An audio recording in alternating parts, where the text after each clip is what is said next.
Hello everyone, welcome back to Potted Planet Entertainment. My name is Chris, and in case you don't know, I review movies and I rank them on a scale of 0 to 100 in increments of 5. Today we're going to be continuing talking about more Star Wars with Star Wars Episode 5, The Empire Strikes Back. The Empire Strikes Back was released in 1980, and it stars Mark Hamill, Harrison Ford, Carrie Fisher, Billy Dee Williams, Anthony Daniels, David Prowse, James Earl Jones, Peter Mayhew, Kenny Baker, Frank Oz, and Alec Guinness. It was directed by Irvin Kershner and is produced by George Lucas. In this movie, it is a dark time for the rebellion. After a devastating attack on their ice base on the frozen planet of Hoth, the rebels are scattered by Imperial pursuit. Luke Skywalker seeks out the mysterious Jedi Master Yoda in the swamps of Dagobah, while Han Solo and Princess Leia outrun the Imperial fleet to the beautiful cloud city of Bespin. In an attempt to convert Luke to the dark side, the evil Darth Vader lures young Skywalker into a trap. In the midst of a fierce lightsaber duel with the Sith Lord, Luke faces a terrible truth about the Skywalker legacy, which is, as everyone knows, Darth Vader is Luke Skywalker's father, which is the biggest cinematic reveal of all time. When people really were caught off guard when Darth Vader says, "No, Luke, I am your father." Nobody expected that. In fact, that came out of left field so hard that even James Earl Jones, when he first read the Star Wars script for this movie, he thought that Darth Vader was lying. And in fact, so did a lot of the audience, and so that's why in Return of the Jedi, Luke asks Yoda, "Is he really my dad?" And then Yoda says, "Vader is." Because they had to confirm it to the audience, because they figured, well, hearing from a good guy, they would more believe it. This movie is often considered to be better than A New Hope. I don't know if I like it better than A New Hope, but I really love this movie. This is truly one of the greatest movies ever made. The sets are amazing. The Dagobah system never feels like a set. It feels like a real place, but it's all made in a studio. It's fake, but it looks so good.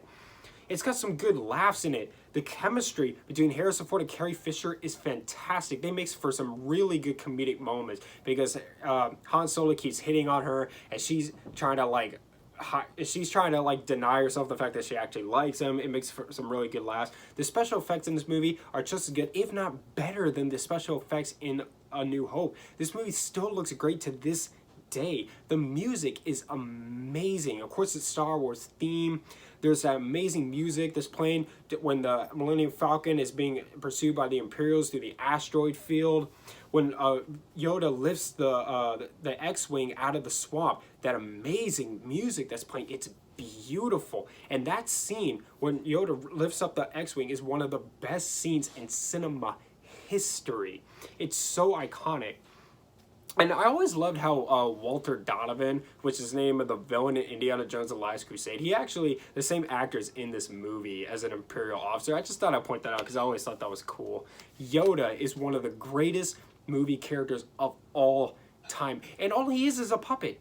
He's a puppet, and he looks so good. To this day, when I watch that movie and Return of the Jedi, I still believe it's a real living thing. He doesn't seem like a puppet because those puppeteers and Frank Oz, they gave so much life to that puppet.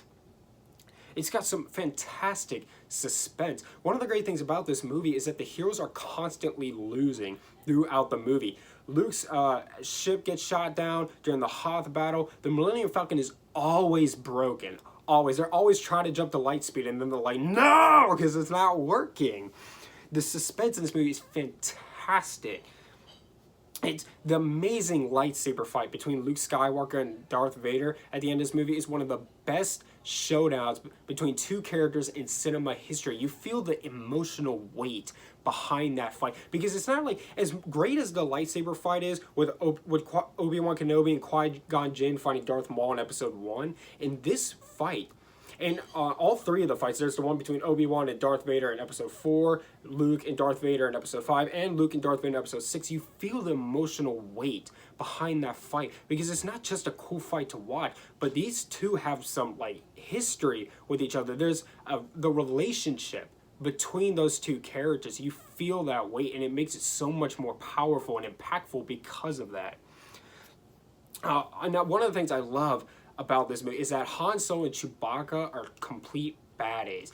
They don't care at all. They are so awesome in this movie. When that door opens up and Darth Vader stands up from the table, and Chewbacca immediately screams a ferocious roar at Darth Vader, and Han Solo immediately whips out his blaster and starts firing at him several times. They don't care at all. They're ready to take this guy down at first sight. It is amazing. I love those two characters. That's why those are like the everybody's best friends.